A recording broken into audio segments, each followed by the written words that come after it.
मसीह खुदावंद में आज सुबह आप सब पर सलामती हो। मैं पास्टर सुहेल जॉन एक बार फिर मॉर्निंग डिवोशन के साथ आपकी खिदमत में हाजिर हूँ और आज की सुबह हम दूसरे पॉइंट पर गौर करेंगे। कल हमने देखा कि रोजे से पहले की हालत में निजात जरूरी है और आज हम देखेंगे रोजे से पहले आसमान खुला हुआ होना जरूरी है। कलामे मुकद्दस के अंदर लिखा है मसीह खुदावंद ने जब पानी के बपतिस्मा लिया तो लिखा उसके लिए आसमान खुल गया।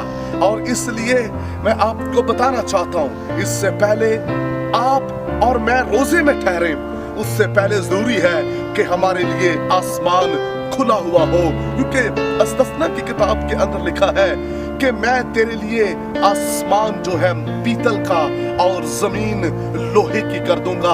ये लानत है जिंदगी के अंदर अगर आसमान बंद हो, अगर आसमान खुला हुआ है तो ये खुदा की बरकत है, ये शादमानी है, ये खुदा का फजल है कि हमारे लिए आसमान खुला हुआ होना चाहिए।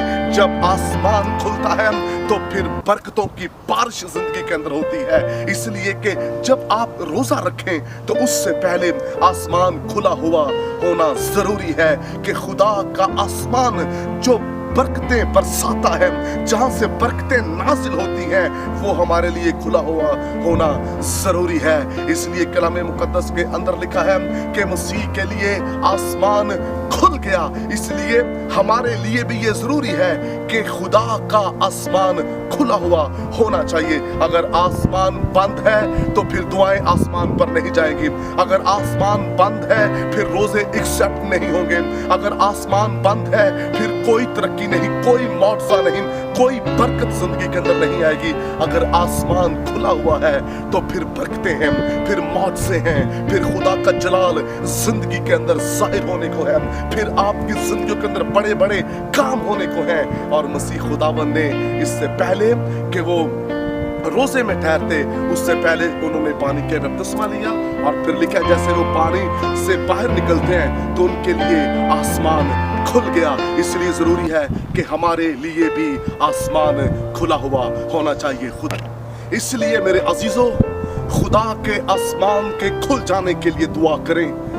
जब आप पहले हिस्से को पूरा करेंगे बपतिस्मे को, और उसके बाद ये लाजमी है कि आपके लिए आसमान खुल जाए। इसलिए जो मसीह के शागिर्द थे उनके लिए आसमान खुला हुआ था और उनके साए के वसीला से मौत से होते, उनके हाथ रखने से लोग पाक रूह से मामूर हो जाते थे। वो जो कहते थे वो हो जाता था, इसलिए कि उनके लिए आसमान खुला हुआ था। पतरस रसूल के लिए आसमान खुला हुआ था। लिखा जब वो जेल के अंदर था तो आसमानों से एक फरिश्ता आता है, कलीसिया दुआ कर रही है और वो जेल के दरवाजों को खोलकर पतरस का हाथ पकड़कर उस जेल से निकाल ले जाता है, क्योंकि पतरस के लिए आसमान खुला हुआ था। इसलिए जब आपके लिए भी आसमान खुला हुआ होगा फिर कैद में हम नहीं रहेंगे, फिर मुश्किलों में हम नहीं रहेंगे। जब आप रोजा रखेंगे, दुआ करेंगे तो उस खुले हुए आसमान पर आपका रोजा और दुआ पहुंच जाएगा और आपको जवाब मिलेगा। आइए खुदावंद आपको बरकत दे। बुजुर्ग आसमानी बाप, आज सुबह तमाम जिंदगियों पर बरकत चाहता हूँ, बख्श दे इनके लिए तेरा आसमान खुला हुआ हो और ताकि ये तरक्की करें, तेरा नाम जलाल पाए। आज सुबह इनके लिए आसमान खुल जाए, ये सुना। तक हमारा चैनल सब्सक्राइब नहीं किया तो अभी सब्सक्राइब करें और बेल आइकॉन को क्लिक करके हमारी लेटेस्ट वीडियोस के बारे में अपडेट जानें।